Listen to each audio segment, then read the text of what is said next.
I'm currently in the process of planning my honeymoon, which is very, very exciting. But I am trying to pack everything into one backpack and I have some special events to attend. So I still want to look my best. I still want to pack all of my favorite makeup, but I'm trying to figure out how I can pack a little bit more lightly and kind of choose the fewest number of products possible to take on this trip with me. That led me down a rabbit hole of testing out my eyeshadows as blush, bronzer, and highlighter on my face, as well as using my eyeshadow as brow powders. So I thought I would share that with you all today. It has gone super well. I've found a lot of success with this, and I thought it might be useful for those of you who either don't want to go out and buy new makeup constantly, or you want to test out different shades of blush, but you don't want to go buy new blush.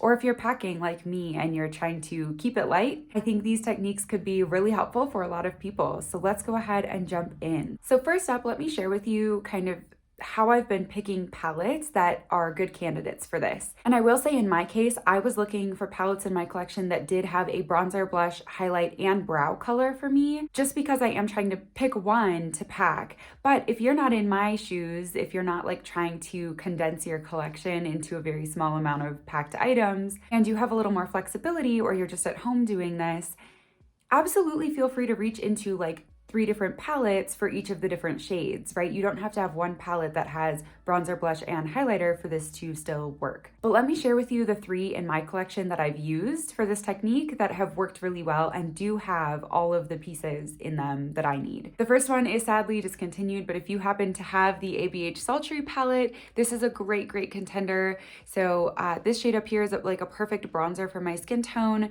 This shade down here, Twig, right? Yeah, Twig is a really good brow color for me. Of course, I'm using Bloom as my blush shade, and then this palette does have a couple different shades that work as highlighters for me. These 2 here both work. And then I love this palette as well because it also gives me a dark brown and a black eyeliner. So this palette to me is like really truly complete. Also, sadly discontinued, ironically, is my KKW Beauty Classic Blossom eyeshadow palette. So this one is a bit more of a stretch for me, but it does work. The combination of these 2 shades work as a bronzer for me. This works as a brow powder pretty well. It is a little on like the rosy side, but it does get the job done. And then I kind of have options for blush. This shade up here is actually much, much brighter and peachier and a little darker than it looks in the pan. So this is a beautiful blush. And then also this like wine colored matte down here is a great blush. If you wanted a rosy or a shimmery blush, you could also use either of these 2 shimmers are beautiful options. This works for me as a highlighter. So this one is also a great, great option. Again, sadly discontinued. It might still be available on some retailers. I just got it on Ulta like 2 weeks ago for 11 bucks. So you might still be able to find this somewhere, or you might already own it. But in case you don't have either of those and you really are looking for something that's gonna be more of a whole complete palette, I have one option for you here that is still available. And this is my ColourPop Lust for Dusk palette. So if you've been on my channel for any length of time, you know I'm obsessed with this palette as an eyeshadow palette. So the idea of being able to pack this one palette and get this much versatility in eyeshadow, but also have my face shades in this palette, that's like a dream come true for me. So let me walk you through kind of what works for me from this palette. So this shade here works as a bronzer pretty well. I sometimes would have to mix this and this lighter matte here to get it to be not quite so deep. These are pretty pigmented, so just keep that in mind, but it does work. For blush, I have a lot of options in here. Both of these mauve shades work great. Both of these terracotta shades also work super, super well. So great to have choices of tone and undertone with the cool tone and the warm tone option here. The shade Sun Chaser up here works super well as a highlight, but also, interestingly, so does Mood Lighting. It looks really gray in the pan, but it's actually a really gorgeous color. And if you're going for that very like cool tone monochromatic look, like these 2 together are really beautiful. And then the shade Take the Lead mixed with the shade Wild Sky is like a perfect brow bone or brow color for me. So this really does do it all. And it also, again, gives you this very, very dark brown as an eyeliner, if that's something you're interested in as well. I think if you have a deeper skin tone than me, this could actually still work because you do have that dark brown matte that could probably be a bronzer shade if you mix that with, you know, like this brown to find your perfect shade. Again, some of these blushes would be very pigmented because these are eyeshadows. So like this darker terracotta and this darker mauve, both of those would be beautiful blush shades. And then I think you could find things that work in here for you for a highlighter. I think the Sun Chaser shade would probably work. And then surprisingly, Miser might also work. It looks really pink in the pan, but when it's on your skin, it actually doesn't look that rose gold. So I think that there are options here. This is probably the only one. Maybe the KKW one, but I doubt it. This is the only one that I think could work for a wider range of skin tones than people who just look like me. All of that being said, today I am going to use my ABH Sultry palette because I haven't given this palette as much love as it deserves lately. I got this almost a year ago. I got it during the holidays last year, and I just haven't used it as much as I wish I used it. So I am going to be doing my full face today. I already have my foundation, concealer, and lips done, but everything else is a blank slate. So first up, I am gonna go into the shade Birch, and I'm gonna use that as my bronzer. Now you might be saying to yourself, how do you get your brush into those teeny tiny close together pans? And the answer is I put my arms at awkward angles and I pick my smaller brushes. So like this is my smallest bronzer brush, and I'm going to basically come in from the side and put it on the bottom corner, and then I'll tilt it and put it onto the top corner. So hopefully that makes sense. You do have to get a little more creative. It's definitely not as simple as like just swirling your brush in one gigantic pan of bronzer, but it gets the job done. All right, so I have a little bit on my brush. You can see it there. And remember that these are eyeshadows, so they're going to be more pigmented than your typical face shades. So just work slowly and build it up.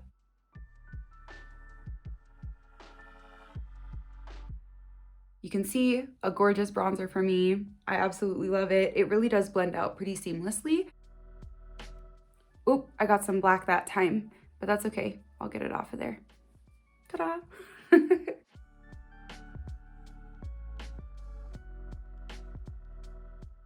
So here's the side with no bronzer. Here's the side with bronzer.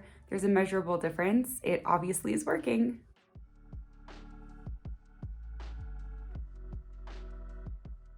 Okay, for blush, I am going to use the shade Bloom, but I am going to keep using the same brush that I just used with my bronzer. And the reason for that is because this is such a bright pink shade that I don't mind if it gets a little washed out from that slight bit of bronzer left in my brush. I also am not going to be as careful dipping into this because I don't mind if a little bit of that bronzer color does mix in. So here we go in with Bloom.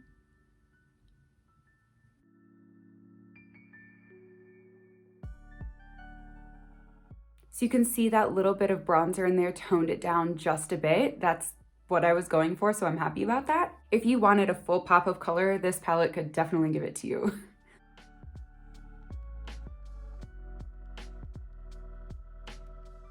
All right, highlighter, last of the cheek shades. Like I said, I have successfully used both Pearl and Steampunk before as highlighters, and today I think I'm gonna take a risk and try something out with you guys that I haven't tried yet. I'm gonna try using Rose Quartz here instead to really top off this pink blush. So I'm switching brushes just because I prefer to use a more dense brush for highlighter, and that one from e.l.f. that I was just using for my other cheek products is really, really flexible and bendy. And I'm gonna dip into Rose Quartz. This could go terribly, just so you know, because I haven't tried this one on my face yet, so I'm not sure if the texture is going to be ideal or not. Not quite as impactful as I expected. Oh, there we go. It's getting the job done. So it's definitely a little more subtle. This shade Pearl is like blinding. I'll just put a little bit on top so you can kind of see. So there's Pearl. Very, very shiny.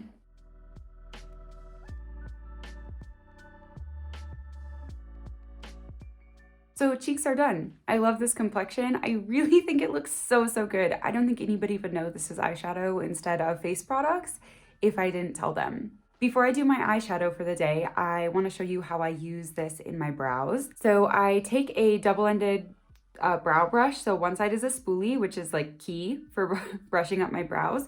And the other side is just this angled brush. And that's the golden ticket for using brow powders. So if you've ever used a brow powder, this technique's going to be like, yeah, duh, Morgan, it's the exact same steps. But for people who haven't, this might feel a little weird. So I'm gonna walk you through it. I am gonna be using the shade Twig here because it's the closest to my natural brow colors. I just caution you, if you're using a palette for your brows, you always, always, always are gonna want something a little more gray tone than you think, unless you have red hair. Everyone else lean more towards gray tones than you think you need to. Like some people might look at my hair color and say that this is the closest one, but it's not at all. Twig is definitely the closest. And honestly, this gray, completely gray matte would be even closer to my brow color than the warm brown would be. Just a heads up. So first up, I just brush through my brows with the spoolie side to kind of get them going where I want, and so I can see where there are gaps, right? I need to be able to see where to add the powder. Then I take my little pencil end, I just load it up, tap it off a little bit, and then I flip mine like upside down so that the longest tip is at the base of my lashes, and then I flick up from there. So you can see the section I filled in here, and don't worry, because it's a powder, when you brush back through at the end with your spoolie, some of it will come off.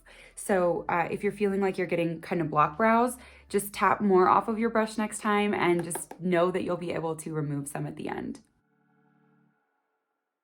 And hopefully now you can also see that even Twig is like a little too warm toned. So just err on the side of caution, test some things out.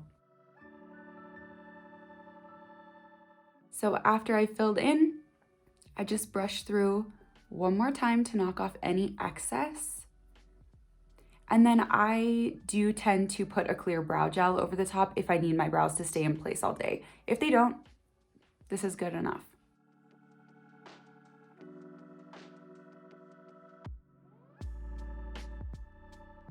All right, brows are done.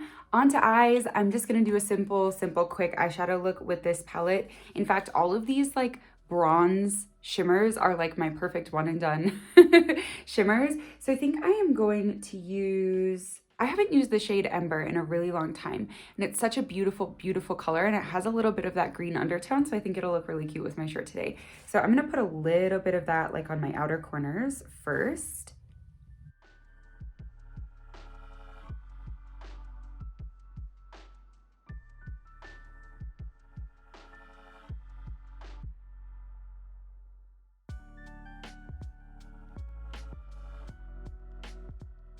I just blended that up into my crease a little bit. And then I'm actually just gonna go ahead and blend Pearl, that really light shade, like into Ember. So it's gonna go on that very inner corner of my eyes and then just kind of blend and mix with the darker shade.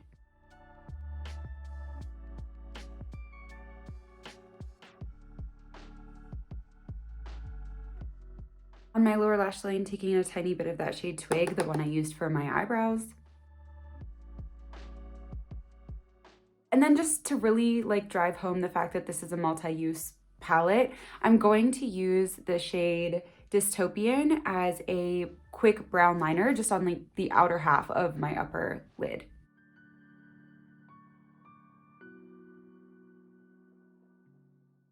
Perfect.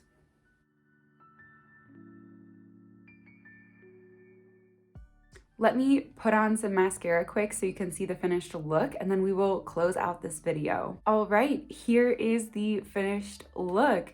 I hope you enjoyed this video today. I hope it gave you some ideas, thoughts, considerations of how you can use what you already own in different ways. This palette blows my mind. I can't believe this whole entire face of makeup, aside from, of course, my foundation, is this palette. It's beautiful. Let me know if you've tried this out, or if you're going to try this out with any of the palettes you already own, or if you've already done this, like if this is not new news to you and you have palette suggestions for other people, particularly if you have suggestions for people who are not my skin tone, please leave them in the comments below. I would really appreciate it. Thank you so much for watching today, and I will see you next time.